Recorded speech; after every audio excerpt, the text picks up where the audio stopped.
Hey everybody, here we are with Steve Featherstone from Reptile Adventure Camp. Steve, how are you? Good. How's it going, Paul? Excellent, thank you. Listen, this is one unique business you have, so I just had to get you on our support local business initiative on Facebook. So tell us a little bit about the Reptile Adventure Camp. Yeah, for sure. I appreciate you having us on. So we are out of Bonfield, and we take rescued or rehomed exotic animals, and we do educational shows and different platforms like that. A lot of birthday parties, retirement homes for 1 hour presentations.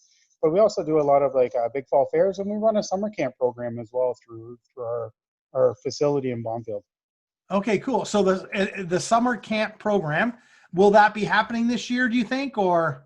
We're still waiting on some guidance from our province. So Ford said a little while ago that day camps would be allowed with Yeah. some parameters.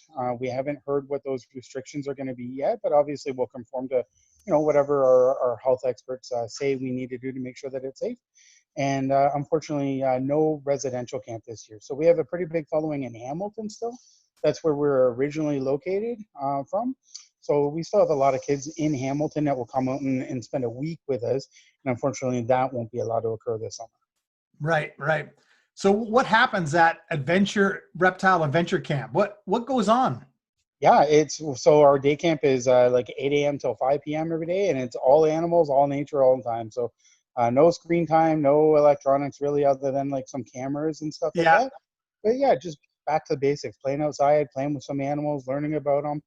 The kids do educational shows in the community, so they learn how to present animals and hold them safely. They do all the zookeeping tasks and all the animal care tasks. All of our crafts, games, activities, everything is related to animals. So everything comes back to being animal centric. that's very cool. So what type of reptiles do you currently have? We have everything from small little salamanders and frogs and toads and other amphibians to an 8 foot alligator or a 20 foot snake. We have it all at the camp. So all of our animals they're all rescues. Most of them come from the OSPCA. Some of them come from private ownership or from other humane societies or other rescue organizations. And they're all animals that wouldn't do well as a pet. Anything that we bring in that would make a good pet, we make sure that they're super healthy, and we try and adopt them back out. But the stuff that is a little bit too big, or the care requirements are a little bit too specific, or some people might term aggressive or shy or whatever, those animals stay with us, and the ones that are capable of doing programming do some programming for us. So although I see you getting pretty close to that alligator, I suspect that's not the best of pets to have. No, definitely not a good pet. We spent a lot of money to keep that animal happy for sure, and we spent a lot of time training it when it was young. And with crocodilians, that's the big thing is forming that bond just like you would with a dog. A lot of people don't realize that crocodilians can be tamed or trained. So our animal, all of our crocodilians know their name. They know basic commands. Come, stay. Corner, water, land, stuff like that. And it makes them very easy to work with in captivity. Very cool. So what's one of the most strangest reptiles or animals that you've taken in? We've had bits of everything, and you never know what comes in, right? So, I like some specific species that we've been waiting on for a long time, and they just don't come around. I could purchase them. I could, go to zoological partnerships that we have and buy animals, or I could go to breeders and buy animals. But pretty much we just wait for stuff to kind of come around, and whatever comes around is what's available. But we have a beaded lizard right now. He's kind of cool. He's a venomous species. We have a Gila monster. He's a venomous lizard there. So they're the only two venomous lizards on our planet. We have them both at Reptile Camp currently. A lot of crocodilians, a lot of big snakes. Those are kind of generally the ones that people buy when they're young and small and cute, and as they get too big, then they just get too big for too many people, and unfortunately, then they're rehomed at that point. And then you've got to feed all these animals, these reptiles. You got to keep them safe and. Yeah, so yeah, all of our money from our programming, we're actually a nonprofit company. We're a not-for-profit organization. So all Okay. the money that we get from these programs, from doing birthday parties and seminars and daycares and long-term care facilities and schools and all these programs, it goes back into the quality of care that we can provide the animals between vet care and all the things that the animals need, including, hydro and stuff like that as well, right? Yeah, I remember when Kia put on an event and they had alligators or crocodiles at their store. So that'd be something that you would do as well. Yeah, if there's a market for it and we Yeah, can do it safely for the animals and for the public, we're in. We'll do it for sure. that's pretty incredible. Okay, so what do we want business owners to do right now? How can we help you? We're in COVID. We're kind of hopefully on the tail end. Do you have any specific requests, anything that we can do to kind of get business into your door? Yeah, unfortunately, we're that niche market, right? So we don't fit into a lot of different categories. We're really waiting on these parameters for these daycares, and then we're waiting on our social distancing laws to change a little bit, so that we can do some educational shows, so we can get back to doing birthday parties and stuff. So unfortunately, for the public to support us currently, there's not a whole lot we can do other than kind of checking out our Facebook page and giving us a follow and giving us some likes. That's basically all we can really do right now, and then hopefully support us in a big way when we come back. Since the first week of March, unfortunately, this hit right before March break, and that's our busiest week of the year every year. Wow. And usually the revenue that we get from March break sets us up to kind of prepare for our summer, and our summer gets us through the rest of the year usually. We've had around $32,000 in cancellations thus far between school Wow. shows and birthday parties and stuff like that. So, Right. we're taking care of the animals. I've got other jobs, so I'm working, more than full-time jobs at other places just Yeah. to keep the lights on and pay the bills and get by just like anybody else, right? So I mean, Yeah. there's only two ways of doing this. You can either kind of fold and lay down, or you can work and see what happens in the end. So Yeah.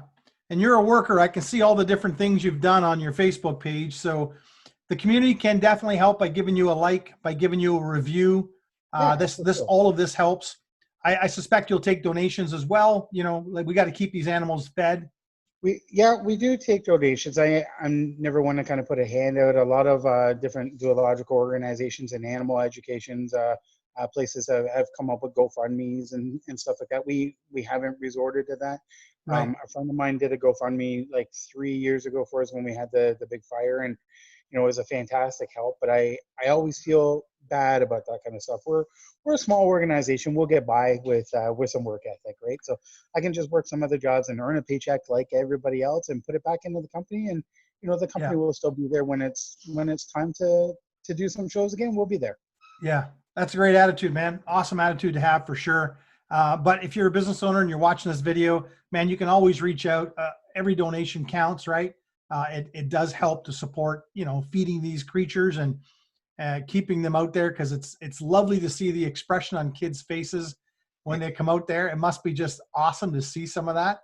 It's definitely a lot of fun, and that's part of the issue with the amount of presentations and stuff that have been canceled. We've had like full day events. We even have stuff that was booked into September that's being canceled currently. It's more of a mind frame right now. Right. The stuff that I love, the passion that I have, we've been unable to do currently because of these restrictions, right? So we can't do it safely, and these events are being canceled, and it's not so much the revenue. It's a fun job, right? It's a fun Yeah. gig, and we love doing it. And the summer camp's always awesome. And we were actually running a nonprofit camp through Bonfield Township as well. So they haven't had a summer camp in years. We ran 1 week last year that wasn't animal related at all. So we just ran an actual true to form summer camp, and it went awesome last year for 1 week. And we were scheduled to run it for 2 weeks. So I was looking forward to that. And the township has also canceled those as well. And this is just my passion, right? So this Yeah. is just a fun gig that is fortunate enough to pay some bills as well. And Yeah. I get away with kind of playing for a living, and currently I got to work for a living, and that's okay too. Yeah, but you say that. I know it's your passion and everything, but you're also providing these pets and animals and reptiles with food, with shelter, with life. So hats off to you, man. That's awesome. I appreciate it. And you're having fun doing it. It's all good. I have a good time no matter where I am. So the best way for them to see you is reptilecamp.ca. Correct. And we're big on our Facebook page as well. And we answer Facebook all the time. And, we try and come up with fun content for families, especially now that, a lot of people aren't doing a whole lot of things. We're, posting some activities for the kids and stuff to kind of keep them a little bit more entertained. Right. And it looks like June will escape you as far as being able to have any camps, but maybe you'd be on for July if things change. Yeah. Yeah, so we currently have 2 weeks of camp scheduled for July and 2 weeks in August, and we're taking registration. We're not even taking a deposit right now, so it's a no-risk registration. If people register for camp and for whatever reason legally we're not allowed to run camp, they're not losing money. They're not losing their deposit. There's no risk to them whatsoever. And when we're ready to go, we're ready to go. And hopefully, we'll be able to do some birthday parties again and start getting some of those revenue streams going and start getting those fun programs on the road again for sure. Gotcha. So it's important then for them to register so at least they're in.